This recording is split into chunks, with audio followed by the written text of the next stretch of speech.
পশ্চিমবঙ্গের একটি জনপ্রিয় সমুদ্র তীরবর্তী গন্তব্য হলো দীঘা। তার মনোরম সৈকত, মৃদু ঢেউ এবং শান্ত পরিবেশের জন্য বিখ্যাত। দীঘায় অনেক আকর্ষণের মধ্যে ঢেউসাগর শহরের কোলাহল থেকে মুক্তি পেতে আগ্রহীদের জন্য একটি প্রশান্ত স্থান হিসেবে আলাদা। মূল দীঘা সমুদ্র সৈকত থেকে মাত্র অল্প দূরে অবস্থিত ঢেউসাগর একটি লুকোনো রত্ন, যা দর্শনার্থীদের একটি শান্তিপূর্ণ অভিজ্ঞতা প্রদান করে। আপনি পারিবারিক ছুটি, রোমান্টিক ছুটি অথবা দলগত ভ্রমণের পরিকল্পনা করুন না কেন, ঢেউসাগরে সবার জন্য কিছু না কিছু আছে। ঢেউসাগর কলকাতার মতো প্রধান শহরগুলি থেকে সহজেই পৌঁছানো যায়, যা প্রায় 180 কিলোমিটার দূরে অবস্থিত। আপনি ট্রেন, বাস বা গাড়িতে দীঘাতে পৌঁছাতে পারেন। সেখান থেকেই ঢেউসাগর মাত্র অল্প কিছু দূরে। আমরা দীঘার আশেপাশ ঘোরা মানেই বুঝি দীঘার খুব কাছেই রয়েছে মোহনা। মোহনায় আমরা ঘুরতে যেতে সকলেই কিন্তু খুব ভালোবাসি। আর তাছাড়াও তালসারি, শঙ্করপুর, মন্দারমণি। কিন্তু ঢেউসাগরের এই পার্কটির কথা অনেকেই কিন্তু আপনারা জানেন না। দীঘায় যাত্রা মনোরম, সবুজ প্রাকৃতিক দৃশ্য, গ্রামাঞ্চলের ঝলক সহ ভ্রমণকে গন্তব্যস্থলের মতোই উপভোগ্য করে তোলে। চলুন তাহলে আমরা দীঘার মোহনার থেকে বেরিয়ে গুটি গুটি পায়ে পৌঁছে যাই দীঘারই একটা খুব সুন্দর পার্ক, ঢেউসাগর পার্কে। যদিও ঢেউসাগর পার্কটি মূলত বিশ্রামের জায়গা, তবুও দর্শনার্থীদের বিনোদনের জন্য প্রচুর কার্যক্রম রয়েছে। ঢেউসাগর পার্কে ভেতরে ঢোকার জন্য প্রথমেই আমরা চলে এসেছি টিকিট কাউন্টারে। এখানে মাথা পিছু 20 টাকা মূল্যে টিকিট কাটতে হবে। আমরা যেহেতু 5 জন এসেছি, তাই 5টা টিকিট আমরা কেটে নিলাম। পার্কে ঢোকার আগেই ডান দিকে দেখলাম একটি সুবিশাল জায়গা, যেখানে পার্কিং এর সুব্যবস্থা করা রয়েছে। আপনারা যারা 4 চাকা বা 2 চাকা নিয়ে আসবেন, তারা অনায়াসেই এখানে পার্কিং করে পার্কের ভেতরে ঢুকতে পারবেন।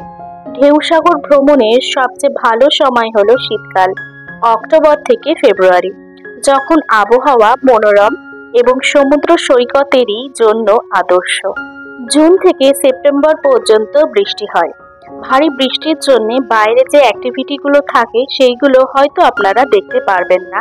এই সময় ঢেউসাগর পার্কটিকে একটি সুন্দর সবুজ স্বর্গে রূপান্তরিত করে।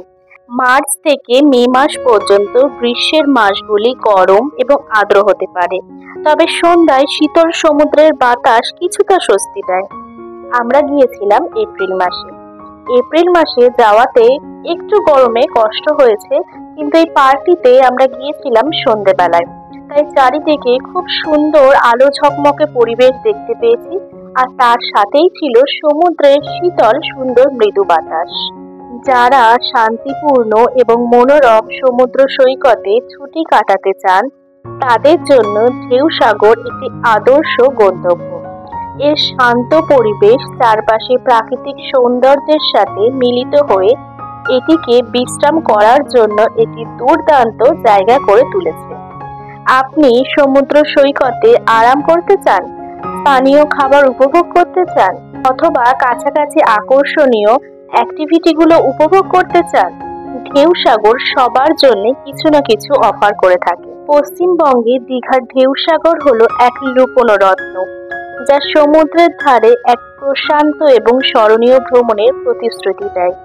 এর শান্ত সৈকত, সূর্যাস্ত এবং অন্যান্য আকর্ষণের সান্নিধ্য এটিকে সকল ধরনের ভ্রমণকারীদের জন্য একটি আদর্শ গন্তব্য করে তোলে।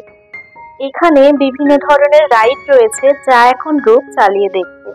প্রথমে একটু ইতস্তত হচ্ছিল, কিন্তু পরে বেশ রপ্ত করে নিয়েছে, খুব সুন্দর চালাতে পারছিল। মাত্র 50 টাকা মূল্যে টিকিট কেটে এই রাইডগুলি আপনার বাচ্চারা উপভোগ করতে পারবে। মোটামুটি 15 থেকে 20 মিনিট মতো চালানোর সুযোগ পাবে এই গাড়িগুলি। কাছাকাছি খাবারের দোকানে স্থানীয় বাঙালি খাবারের স্বাদ, যেখানে আপনি মাছের তরকারি, মাছ ভাজা, চিংড়ি মাছের মালাইকারির মতো অনেক ধরনের তাজা সামুদ্রিক খাবারের স্বাদ নিতে পারবেন। ঢেউসাগরের নির্মল বালির ধারে অবসর সময় হাঁটুন, শীতল বাতাস অনুভব করুন এবং ঢেউয়ের প্রশান্তিদায়ক শব্দ শুনুন। কেমন লাগলো দীঘার এই লুকোনো রত্ন ঢেউসাগর পার্কটি? ভালো লাগলে লাইক শেয়ার কমেন্ট করতে একদম ভুলবেন না। আর সাবস্ক্রাইব করে দিয়ে পাশের বেল আইকনটি অবশ্যই প্রেস করে দেবেন। তাহলে আমি যখন যখন ব্লগ ছাড়বো তখন আপনারা নোটিফিকেশন পেয়ে যাবেন। তাহলে আজকে আসি।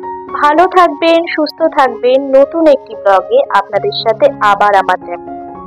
ধন্যবাদ।